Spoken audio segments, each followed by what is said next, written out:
Hi, 皆さんこんにちは. Welcome to Rami channel, the first Latin America to be inducted into the Hall of Fame in MPV, in Japanese baseball.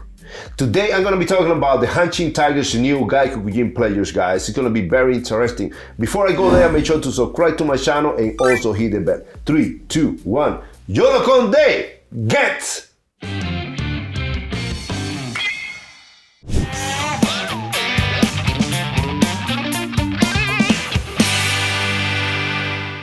Welcome back, everyone. Now, I'm going to be talking about the Hanshin Tigers Gaikokujin players under the new Kantoku, Mr. Okada Kantoku. Kantoku is the first year after coming back from many years ago, being the Kantoku for the Hanshin Tigers. And the Hanshin Tigers, they got a pretty good team. They got very, very good young talented players in there. And of course, as a new Kantoku, you always want to win the first year. You want to make it to at least A class. Hanshin Tigers have a very good potential to do that this year because of the players they have, the young players they have. And guys like Sato's becoming very good. Oyama is becoming one of the best players. I mean, I strongly believe that Oyama should be the Joban Bata, the fourth hitter for the Hanshin Tigers. And I'm pretty sure that Okada Kantoku may be thinking the same way because, you know, this guy is always on top of everything, and he knows what it takes to be a Joban Bata, cleanup hitters, basically. And I strongly believe that Oyama is that guy to be the Joban Bata for the Hanshin Tigers. Now, the new Gaikokujin players. So we have two guys. We have Shelton Noisy. This guy played in the major leagues last year, guys, with 89 games last year. He only hit 214s in the major leagues with only 4 home runs and 20. He got 20 walks, which is not bad, and by 80 strikeouts in 89 games. So is almost 1 per game there. Defense-wise, he played third base most of the time. He played third base. He played second base. He played, you know, he's basically kind of a utility type of guy, right-handed hitter, which the Hanshin Tigers now they're you know, looking more for right-handed hitters, guys that can produce a little bit more from the right-hand side. But is Noisy the answer for the Hanshin Tigers to be able to make it to the climax or winning the Central Leagues? Of course, based on my analysis and also my prediction, guys, when you have a guy like that, that basically a utility guy in the States, is because he's not the 100% guy that can play in one position, okay?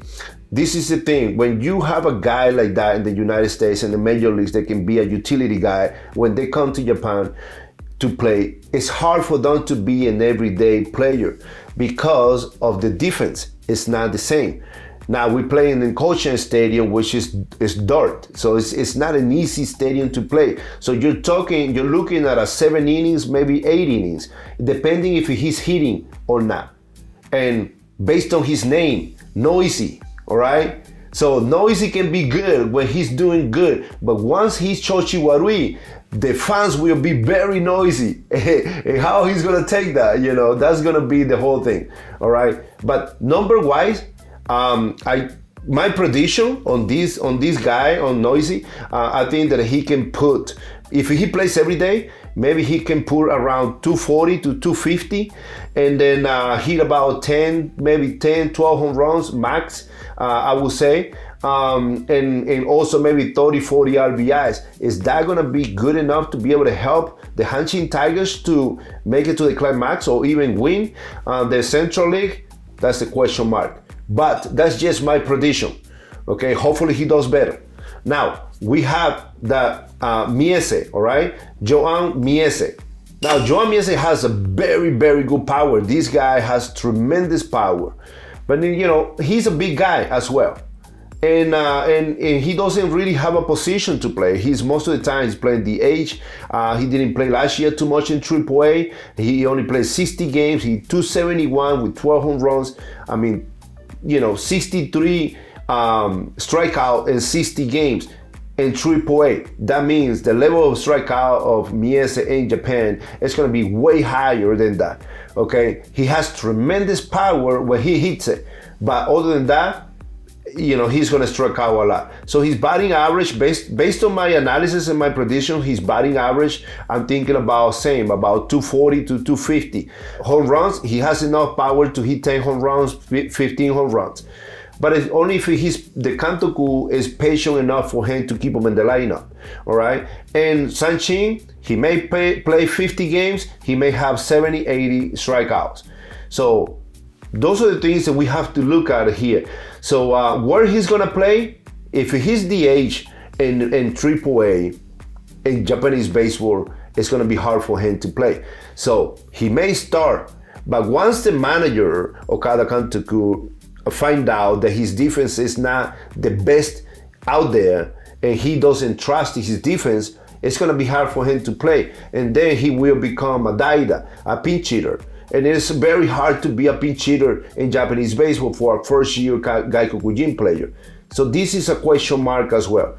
So for the Hanshin Tigers 2023 season, I'm predicting that it's going to be a little bit hard for the Gaikokujin guys to adjust to Japanese baseball.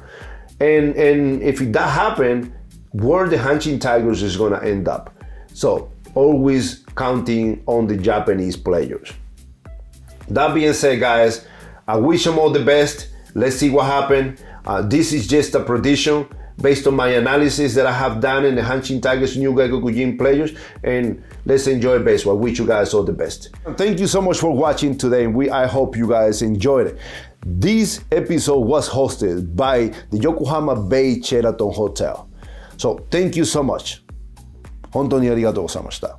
If you guys like this episode, make sure to subscribe to my channel and also hit the bell. 3, 2, 1. Yorokonde gets!